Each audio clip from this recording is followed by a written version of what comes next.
উনি যে কথা বলেছেন সামনে বিধানসভাকে কেন্দ্র করে তাকে যে গুলি করা হয়েছে, আক্রমণ করা হয়েছে, সেটা কতদূর সত্য কতদূর মিথ্যা সেটা উনি জানবেন, উনি বলতে পারবেন।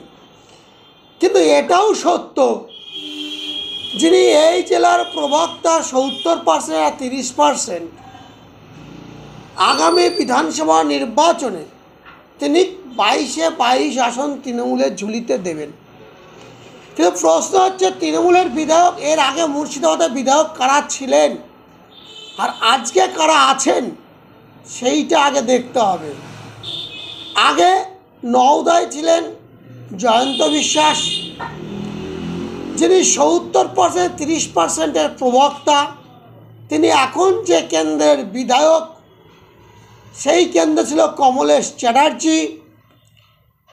মুর্শিদাবাদ কেন্দ্রে ছিল ছায়া ঘোষ, এখন ওটার অর্ধেক হয়ে গেছে আর একজন সৌমিক হোসেন। এইরকম যদি আমি হিসাব দিই তাহলে আর শেষ হবে না।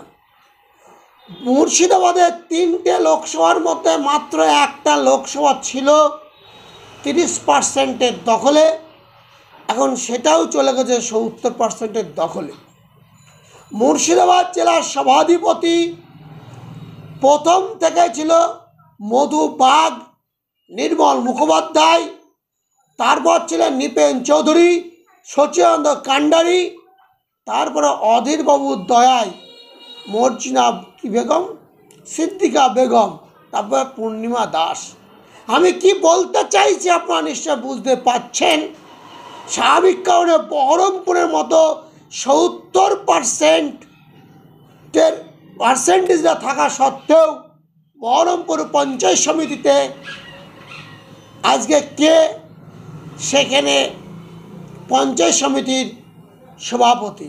আমি বহরমপুর পঞ্চায়েত সমিতির কথা বলছি। সেখানে কিন্তু জেলা 70% নেই, তারা জেলা 30%, বহরমপুর পঞ্চায়েত সমিতিতে 70%-এর লোকরাই এখানে আছে, কিন্তু পঞ্চায়েত সমিতিতে আছেন 30%-এর আদমি।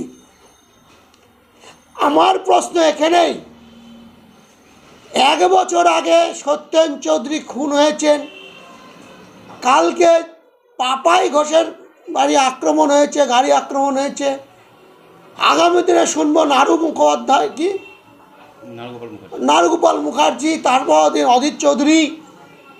আমি বলতে চাইছি এখানে কি ইন্ডিকেট করতে চাইছে, মুর্শিদাবাদ জেলাটাকে কি করতে চাইছে? মানে তৃণমূল কংগ্রেসকে 70% ব্যক্তিরা 70% তৃণমূলকে দখল করেছে, বাকি 30% অংশ 30% ব্যক্তিরা দখল করেছে। তাদেরকে নির্মূল করে তৃণমূলটাকে 100% দখল করার পর মুর্শিদাবাদ থেকে 70% দখল করেছে, সেটাকেও 100% করে প্রকৃত বাংলাদেশের সঙ্গে যুক্ত করবার আহ্বান জানাবেন।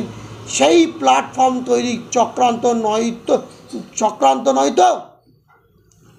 কারণ এখানে আমি মনে করি, আগের দিনকেও বলেছি, আজও বলছি, অন ক্যামেরায় বলছি, এই জেলার অধিকাংশ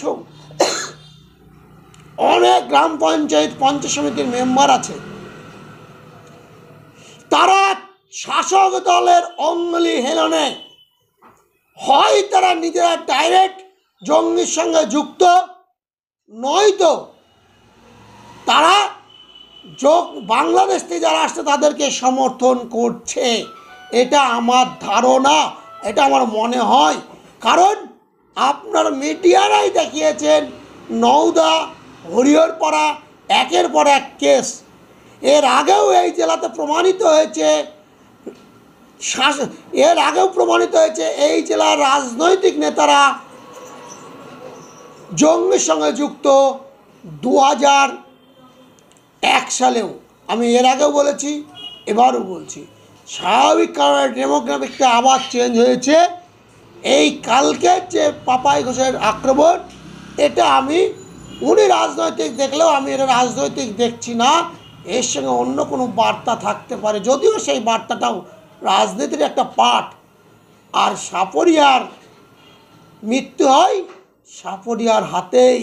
পঞ্চায়েত নির্বাচনের সময় তোমরা যেভাবে বিরোধীদের রাতের বেলায় রাত্রির পর রাত্রি বিরোধী জয়ী পঞ্চায়েতগুলোকে বোম সকেট মেরে পঞ্চায়েতের মেম্বারের ছেলেকে অপহরণ করার চেষ্টা করেছো, এবার তো হবেই। তোমরাই সাপরে নিয়ে খেলছো। তৃণমূলের গোষ্ঠী কোন্দল কোথায় গিয়ে দাঁড়ায়, এটা গোষ্ঠী কোন্দল দাঁড়াবে না, ভারত কোন্দলে গিয়ে রূপান্তরিত হবে, এটা মাথায় রাখবেন।